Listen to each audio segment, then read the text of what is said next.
Bien, je vous remercie. L'ordre du jour. Tout d'abord, pardon, je dois informer le changement de groupe de Madame Alexandra Piel qui quitte le groupe Reconquête pour rejoindre le groupe Rassemblement National et que le projet de délibération numéro 16 sera examiné après le rapport numéro 8.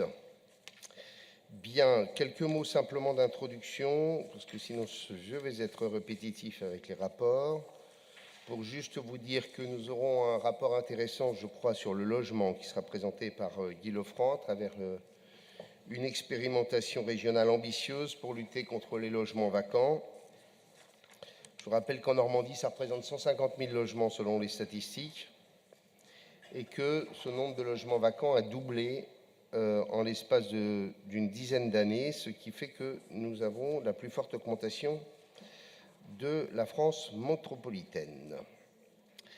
Le zéro artificialisation nette m'a amené à proposer au préfet de région qu'on puisse mener une expérimentation sur un certain nombre d'intercommunalités permettant de faire revenir sur le marché par des effets leviers beaucoup plus puissants que ce qui peut exister, des logements qui soit sont déjà vacants, soit qui risquent de l'être compte tenu notamment des nouvelles normes énergétiques.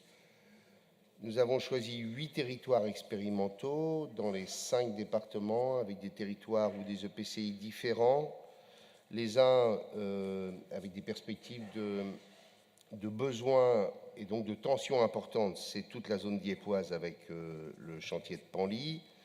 D'autres qui sont des territoires plutôt dynamiques économiquement, mais qui ont beaucoup de logements vacants parce que du bâti de la reconstruction. Un autre espace qui est un espace là rural, qui est la Haute-Vallée de la Sarthe, et puis un espace qui est Évreux, où on a à la fois de la reconstruction et du quartier politique de la ville. Donc ça nous permettra, à travers cette expérimentation, de pouvoir voir si ça marche sur à peu près tous les espaces. La région va augmenter son niveau d'aide. Elle va faire en sorte que ce soit désormais mobilisable dans toutes les communes, quelle que soit leur taille.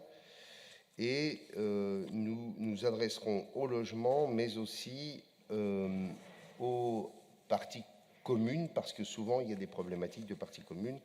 Guy Lefranc vous présentera tout ça. Nous avons associé les départements pour leur proposer éventuellement d'y participer. Et bien sûr, nous nous sommes engagés avec les intercommunalités sur ce travail, puisque notamment l'État financera des postes qui permettront d'aller chercher les propriétaires de ces logements vacants et de mettre en place les solutions en étant en quelque sorte les facilitateurs face souvent à la complexité de tels dossiers. Donc, on verra à la fin de l'année 2025 si en effet ce dispositif nouveau nous permet d'améliorer les choses. Nous aurons par ailleurs les fameux protocoles sur le volet mobilité du nouveau CPER. Vous l'avez vu, 300 millions d'euros de crédits supplémentaires, avec comme priorité les services express régionaux métropolitains que nous avions lancés depuis 2016. Des travaux aussi, bien entendu, sur du ferroviaire, notamment sur les dessertes dites fines du territoire, Lisieux-Deauville, Évreux-Cerquigny, Paris-Granville.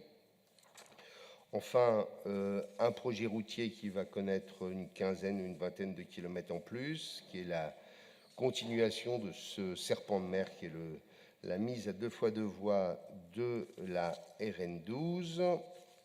Et dernier point, bien entendu, la poursuite, tout du moins le CPIER Vallée de la Seine. Je vous rappelle que à travers la Vallée de la Seine, c'est le soutien du premier territoire industriel français, hein, c'est 715 000 emplois, c'est grands ports, 700 000 étudiants, 100 000 chercheurs. Ce sont donc toute une série de projets autour de la décarbonation de la vallée de la Seine, notamment autour des enjeux ferroviaires, portuaires et fluviaux. mais aussi l'hydrogène. La modernisation des infrastructures des deux grands ports sera aussi au cœur de cet accord. Et bien entendu, la poursuite des crédits au titre du CPIER sur la ligne nouvelle Paris-Normandie, avec le jeu troublant de la présidente de la région Île-de-France, puisqu'elle nous dit soutenir le projet, mais mettant en place des conditions qui font que ce projet devient mort compte tenu des différentes conditions qu'elle pose. Donc pour l'instant, nous allons délibérer et l'État mettra la région Île-de-France face à ses responsabilités, puisque les conditions qui sont posées par Valérie Pécresse ne sont pas acceptables si on veut vraiment que ce projet puisse voir le jour. Je termine par, je ne sais pas si vous l'avez vu, par cette jolie nouvelle du sauvetage de Manoir Industrie à Pitre, 440 salariés, ayant souvent des niveaux de qualification et de compétences à peu près uniques en France. On s'est beaucoup battu avec Sophie qui va bientôt arriver et Alexandre Val, le directeur de l'agence de développement. On a trouvé un repreneur, il n'y en avait qu'un seul, Paraloil, beaucoup de difficultés avec les banques pour arriver à faire le bouclage de l'histoire. L'implication d'EDF, l'implication de l'État, bien entendu, sur ce dossier, nous a permis de sauver cette entreprise qui, si elle avait disparu, disparaissait purement et simplement de l'Hexagone. Une des dernières fonderies, une des dernières entreprises avec des salariés qui ont 20 ou 30 ans de compétences, capables de faire des pièces absolument uniques. Et donc, la prise en main depuis jeudi dernier par cette entreprise britannique qui appartient qui est une entreprise familiale.